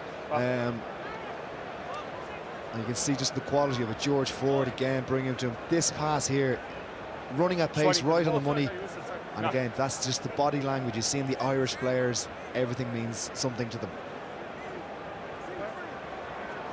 It's been one of the features of this championship, the quality of the passing from the fly halves, from the likes of Farrell and Sexton, Finn Russell as well. There's Farrell now playing as an inside centre, a Toje. Third Six Nations for him, not as shiny as the first two. He's had to dig in. Let's have England staring a third defeat in a row in the face here as Levy tackles George, and Brown up to the 10-metre line. Clare's there. Goes back to the most populated side of the pitch. White. Teo. Stayed on his feet well to engage Lama and co. Care. Beyond Jamie George. Ford to Rob Shaw. Once more, it's Henderson leading that Irish defence. Haskell. It's a defence that's sort of in charge of it. They're just backing off and waiting for England to come to the line. She's got to commit one or two more defenders. It's been a bit of a problem for England the last couple of games. It's also a bit of the on-field problem solving that maybe England haven't been great at. When the defence are not putting numbers into the breakdown, somebody has to be cognizant enough in the game to pick the ball and go through the middle of the ruck. Ireland have done it a few times. That's where you need your leaders on the field to make the decision. And they've done it again with O'Mahony. However, then he held on to the ball too long, so England will have the penalty. But again, from England's point of view, Lawrence, just too many untied knots, too many loose ends. Yeah, they are there. Just a little bit shapeless, I think, in attack, and it's an area of their game they're going to have to work very, very hard on. It's just in comparison to Ireland. Every player understands who's taking the ball in, who's resourcing that breakdown, how many players need to go there, how many players don't, and you know, that is the biggest problem that Eddie Jones, I think, has to solve. So yeah, when we talk the decisions the players have to make on the field, the Irish players just much more comfortable, a little more involved in it. That's the end of the captain, Rory Best, wandering off. He's been replaced by Sean Cronin. From the side, 8. And Andrew Porter as well for Tadhg Furlong. Outside, as England again press. Again, white shirts away to the left-hand side. Brown's one of them. Daly's there for his second try. 15 minutes to go. England still punching away. Well, it's a well-worked try, wasn't it? And it's that axis of Ford and Farrell which England moved away from at the beginning of this game because of 2 defeats. But it's the quality and the range of that passing. Just a hint of a forward pass there from Mike Brown, but the referee happy to give it straight away, and we'll get a better angle from this side. But it's a wonderful pass from Ford, and actually it's a great one-handed offload. Give Mike Brown a lot of credit there. Look at that, he's holding off Keith Earls, drawn in Rob Kearney, and Elliot Daly gets his second try. Well, Lawrence, you've got to ask a question though. 65 minutes into the game, why is that the first time we're seeing a little bit of creativity, a bit of launch of first phase rugby from England? They've been so guilty of wasting these opportunities right the way through the whole Six Nations.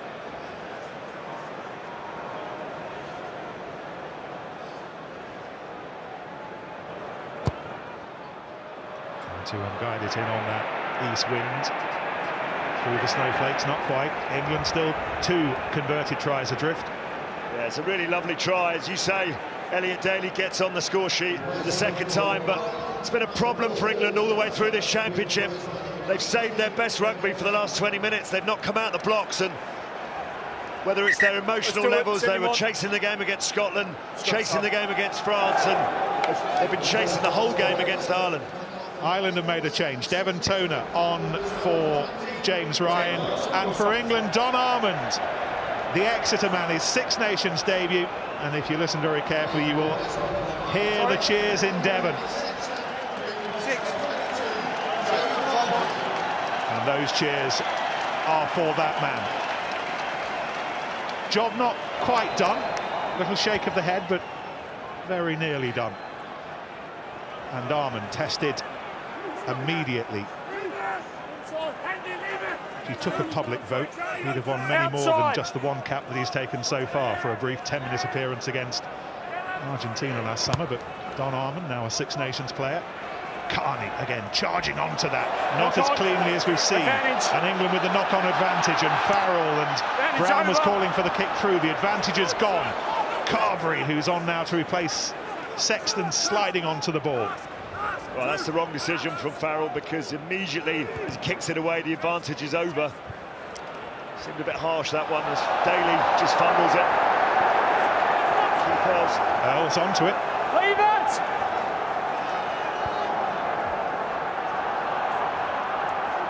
This is the new man, Sean Cronin. Little swallow dive over the line for Ireland's 4th against Scotland. On the bounce to Devon Toner. What experience he brings. When Ireland look to close this out. Lama and Stockdale again, looking for his 8th try in the championship. He had his 7th in the first half, but he was shuffled into touch. He's so strong. Look at this. Elliot Daly, Keith Earls knocks that on very clearly, but not clearly enough for the referee or the assistant referee to see. Yeah, it is Paddy's Day, so these things do get brushed under the carpet. And this is Stockdale. I think when he's such a potent finisher like that, sometimes maybe doesn't get the credit for how physically big he is, and that's brushing off Mike Brown, which is no mean feat. Stop once, out 17.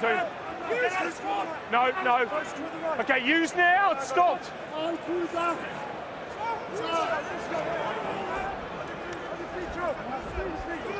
Taking his time to clear this ball. Armand very nearly without the shirt that he's just put on so proudly. Care high.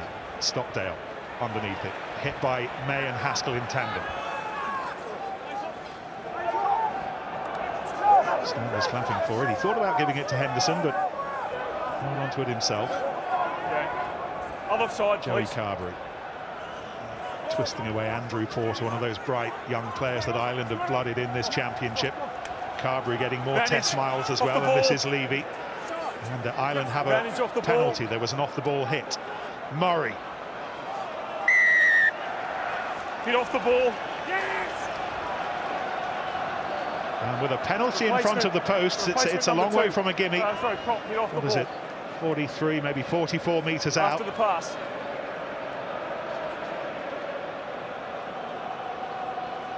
There's the Joe Marlow shoulder charge on Joey Carberry. Shot. And the decision is to go for the posts, Gordon. Number 22. Yeah, as Lawrence said the last time we were in this position, it's not about tries, it's about getting a little bit of daylight between you and them. And instinct now is Joey Carberry taking the kicks. There's a third kicker for Ireland in this match. You just wonder, when Conor Murray was taking the kick, was that just to get him experience? What a noise.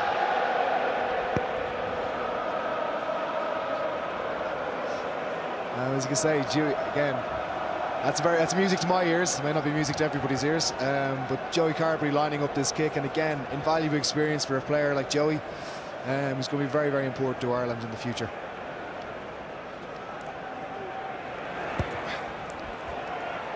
Joey Carberry, no, not quite. 10 minutes to go. 14 points the difference. You got a substitution. England bringing on Joe Number Launchbury, five man of the match up on the second weekend here against Wales. Off the bench in the concluding one, and George Cruz Go, mate, when you're ready, time on. took his place in the starting lineup, gives it back to him. Taken in by Teo. Great kick and take, wasn't it, from England? Armand did well to find Haskell.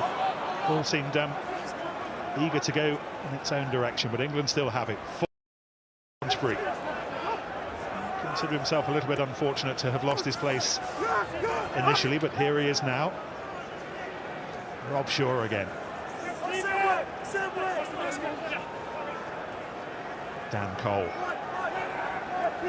Benchman for the first time in almost 3 years. Drawn off as a replacement today. Ford. Haskell.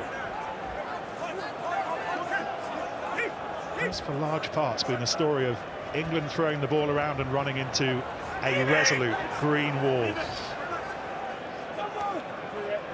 George. Ford. There's the scorer of the 2 tries, Elliot Daly, hunted down by Lama. It's all going a little bit laterally, unfortunately. England just need someone to come on that angle and straighten it up, particularly against such a good and well-organised green wall. I even go a little bit further on that, Lawrence. They're actually going deeper as well. So there's first and second receivers are having to go so deep to try and get onto the ball, and then running laterally.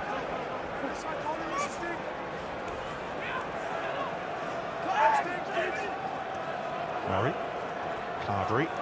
That's the step that Gordon was talking about from Lama. And now Earls.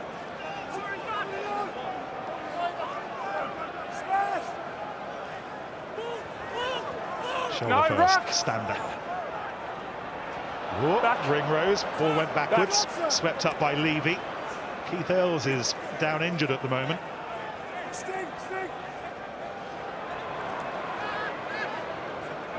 only backs replacement that Ireland have left is Kieran Marmion, the Connacht scrum half. He may well be needed.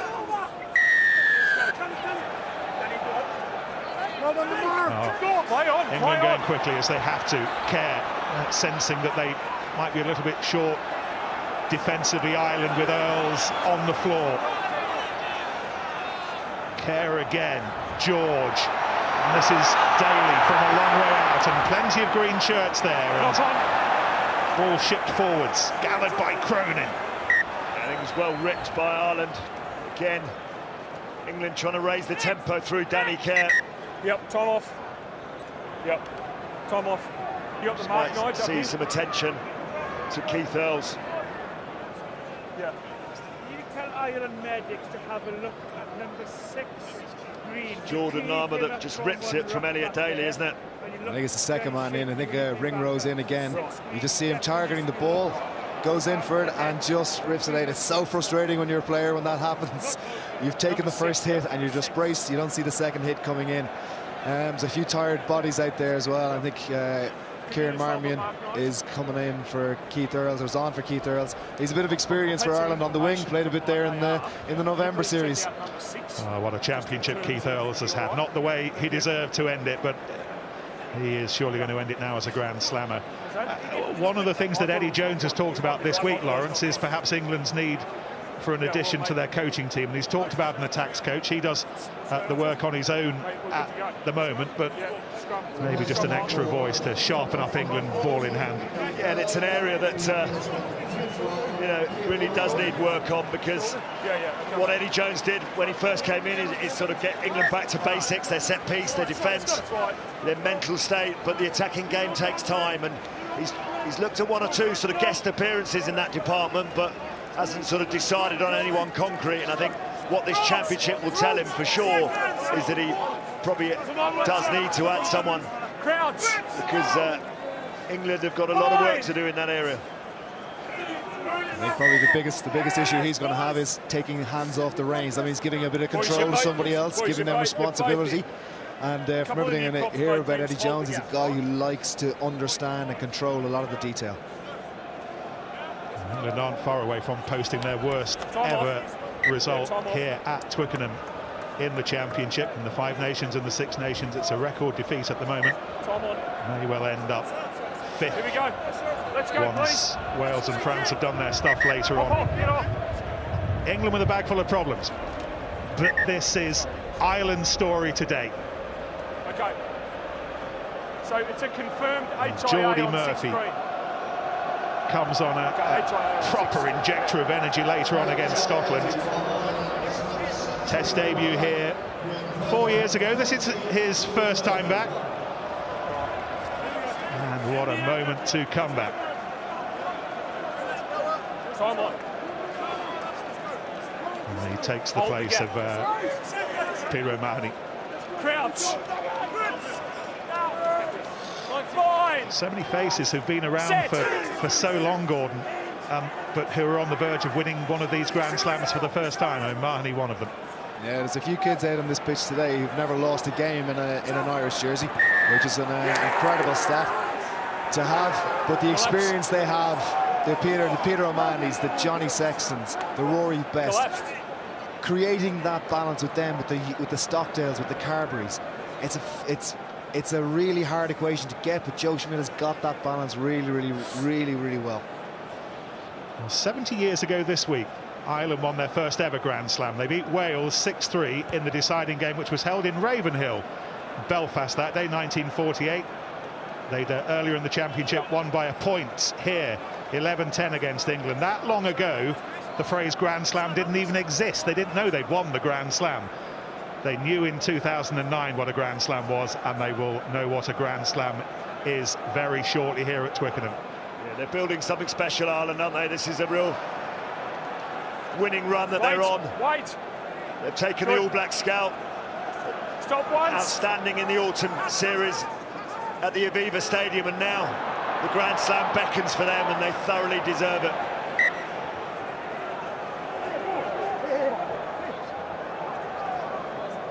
To go. One of the things that you two have got to decide over the next 5 minutes is who the man of the match might be, so you can have a little ponder in the snow on that one.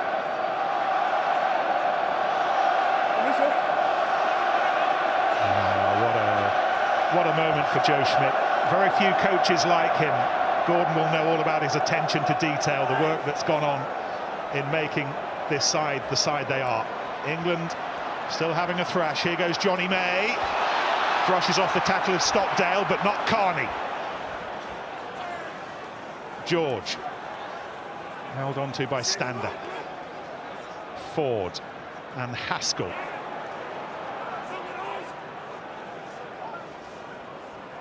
Forward once more. May.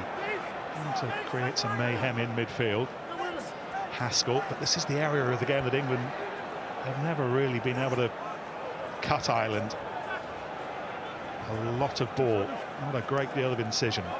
Marler tries to do what he can do with some help from Armand. Ford, Farrell, back to Ford. Did that go forward? On we go. Well, the pass went so far behind the gain line, as Gordon said, so deep, and it just invites the Ireland defence to come at you. Here's Brown. Murray rips it back. How many times have Ireland done that today? Leave it, However, it's still England's to play with. Kerr to Robshaw. Atoje, Robshaw still going. Somebody needs to stop him. Cronin took on that responsibility, but here goes Brown. England stoking the engine late on. Ford to Launchbury. Armand. Kerr. And now Brown, he may well have scored. No. Touch judge flag is up. Touch. And Nigel Owens, who wasn't due to be there at the start of the week, was. And he frustrates England and Mike Brown. Yeah, again, England looking a little bit more incisive with their ball carrying, coming back down to that short side. And quite rightly, Mike Brown, that foot in touch. Ireland defence enough to snaffle them. Yeah, but from an England, again, from the good defence from Ireland, England look dangerous when they get a bit of quick ball. You can see the players fighting to get over the gain line, and they get a little bit of pace into it. Man of the match. What do you reckon? The man of the match. Lars, we were talking about a couple of players that might have featured. Stockdale, obviously very impressive. Dan Levy, an absolute pain in the English sides today. But I think Tadhg Furlong has definitely been our man of the match. He was everywhere. As I said, reinventing what that tight head brings to the field at the moment. So, and I'm delighted to say as well, he's also from Wexford. Hey, move off. Yes. It is Tadhg Furlong with another trophy to take home with him, but Ireland, a bit more defensive work to do, but not much more. A little over 2 minutes to go. Henderson calling for it. Into Atoje. Yeah, counter up good, no problem. England have won that ball back well.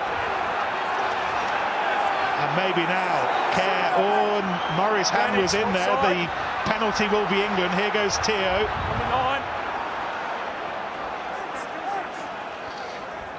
England finishing with a flurry, but surely now too late. Farrell. Number 9 offside. Kind of sums up England's championship. And it's just the aggression levels that England find in these last 20 minutes. I just wish they'd find them in the changing room about 30 seconds before they come out. The intensity that you need to play Test match rugby, because they've been way off it in the opening quarters of all these games. England taking it quickly with Atoje. Okay, tackle. A little over a minute to go now, and Ireland swarming over the ball, but not enough. England will have the scrum. Two guys trapped on here, trying to hold him up, going forward. And Lars, you're talking about the intensity there, but also the accuracy that goes into it. Where they haven't been able to find the balance of that at any stage of the game today. Their accuracy in the wide channels, the distribution, everything just seems to be a little bit of out of sync at the moment. No more going down now. England with plenty to work on as they contemplate a summer tour to South Africa, 3 tests in June. Ireland will go to Australia as the Grand Slam champions. Thank you. Nige, can you go and look on that side? And in southwest London, it sounds like South Dublin. Set. Yep, there's a few flights didn't take off from Ireland today. And there's a buddy of mine, Adam Fergus, sitting at home. He's terribly missed this, but everybody's going to enjoy this now. England refusing to go quietly, and George with the pickup. It's too late now to affect the outcome. With England looking to have the last word, if not the biggest. Over the head of Farrell, and they're going to have to shovel backwards. And it's nearly all up. Jordan Lama all over Owen Farrell. But still England, but this time from so much deeper. Oh, England with a penalty. Kerr keen to get on with it, looking for white shirts. Itoje provides an outlet. Sorry, Yako, was that you, Yako? Okay, advantage. Farrell. Thanks, mate. Brown. England with an advantage here. Ireland weren't 10 metres when they ought to have been further away. And Marler. There's some amount of fury in this late England attacking surge. Armand. George. No advantage. And back for the penalty. Not 10 metres. England will finish with a real flurry, but it's that level of intensity that they need to find when they next come out on the field. Play on, play on. It's been an interesting game for on many levels. Obviously, England trying to not lose 3 in a row. But this game definitely was decided during the week. Where the players were, who was able to get what they needed. Here goes Johnny May off Bentio, and it means it won't be a record defeat at Twickenham for England in the Championship. But that is the biggest consolation they can take away from this. The biggest prize. The biggest prize of all will belong still to Ireland. Yeah, but look how hard England had to work for that. A consolation try at the end, at home in Twickenham. And Ireland fighting into the end of it. All the players very, very happy on the field. I'm not sure they'll be running down this conversion from thing. Owen Farrell's going to take his time over this. Well, as he did in Paris a week ago, May scores late on.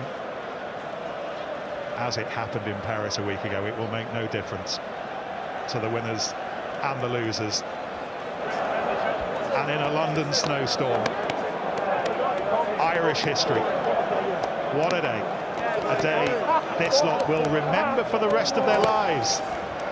And whenever they see each other going forward in the rest of their lives, the eyes will tell them that they were part of the most special of days. And for a losing bonus point, might be important in the final equation when we're looking at who finishes where in the table, to pull England to within 7 points. No, they don't get that. On St Patrick's Day, it's a green slam for Rory Best, following on from Carl Mullen and Brian O'Driscoll in 2018. Ireland history. Yeah, it's a great day. Big smiles all around. It means a lot. Like, it's such a special thing. It doesn't happen very often, particularly in Ireland. And they've worked hard. It's a great, great day. Big smile on my face. So much reaction to come, so much Irish celebrating to come. Final score here at Twickenham. England 15, Ireland, the Grand Slammers, 24.